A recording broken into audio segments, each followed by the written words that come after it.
À tout seigneur, tout honneur, le président Alassane. Dans cette vidéo tournée en 2012 par la télévision ivoirienne, le président Alassane Ouattara s'apprête à décorer des personnalités françaises pour service rendu à la nation.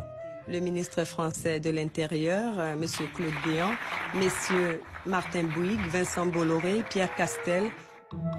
Sur la photo de famille, Vincent Bolloré et Martin Bouygues sont tout à droite. Et c'est Pierre Castel qui a la place d'honneur entre le président et son épouse.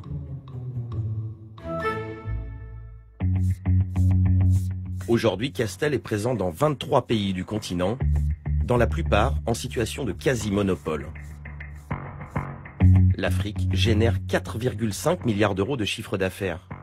C'est 95% des bénéfices du groupe. Mais comment préserver de tels avantages ? Un ex-dirigeant de filiale Castel en Afrique nous a confié une version moins glorieuse de cette saga. Lui a travaillé aux côtés de Pierre Castel plus d'une dizaine d'années. Vous n'entendrez pas sa voix. Pour sa sécurité, nous avons retranscrit ses propos. Il affirme avoir versé des pots de vin à des directeurs des impôts dans plusieurs pays d'Afrique afin d'obtenir des rabais pour le groupe. Ça m'est arrivé de payer des fonctionnaires pour nous mettre des documents ou des situations en ordre. Ça m'est arrivé de négocier dans le cadre des déclarations d'impôts annuelles. Quand on donne des pots de vin, il faut qu'on ait le feu vert avant de sortir l'argent de la caisse. Donc les pots de vin ont toujours été couverts par la direction générale du groupe Castel. Donc quelque part, Pierre Castel bien sûr. Il prétend aussi avoir assisté à la remise d'une forte somme d'argent au profit d'un candidat au présidentiel dans un pays d'Afrique. Une pratique légale dans le pays en question, mais selon lui, cette opération a été tenue secrète. Le cas que j'ai vécu s'est fait de la main à la main, à un émissaire, donc pas au candidat en direct. Ça s'est fait dans un endroit neutre. On est venu discrètement et on est reparti tout aussi discrètement. Sur des sommes importantes ? Oui, c'est des sommes quand même. Le cas que j'ai vécu, c'était quand même plusieurs centaines de milliers d'euros, oui.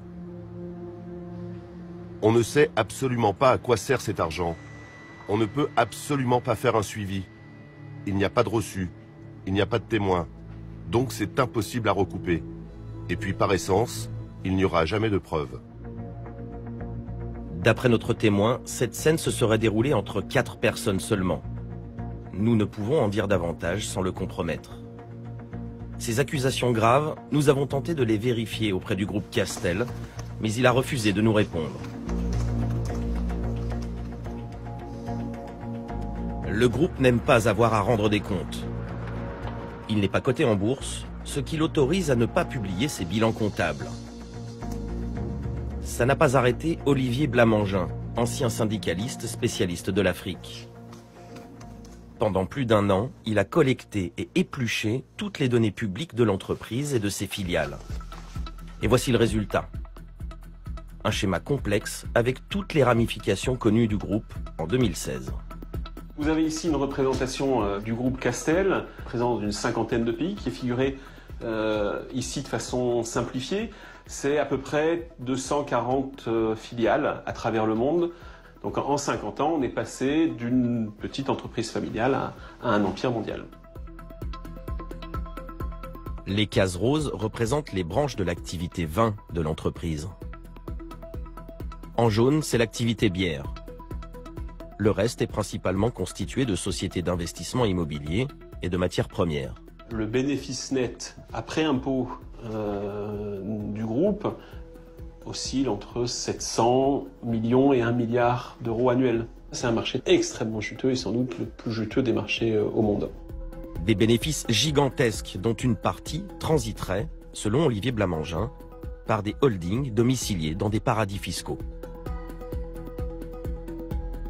Toutes ces holdings domiciliées au Luxembourg ou à Malte convergent vers une société unique, qui est la véritable société mère du groupe Castel, qui s'appelle Cassiopée Ltd, qui est elle-même domiciliée à Gibraltar. Au final, cette maison mère, Cassiopée, est elle-même la propriété d'un fonds d'investissement IBB qui est à Singapour, qui est entre les mains d'un trust de la Société Générale, d'une filiale de la Société Générale, SG Trust, Asia.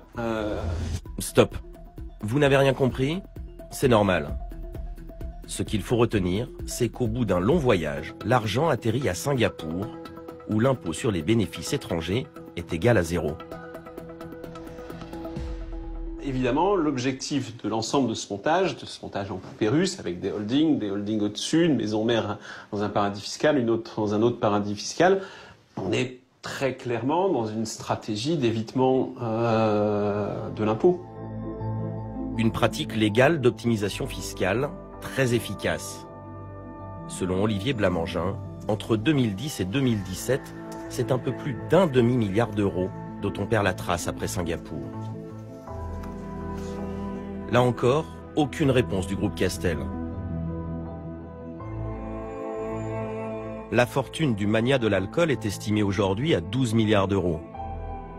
Mais que fait-il de son argent ?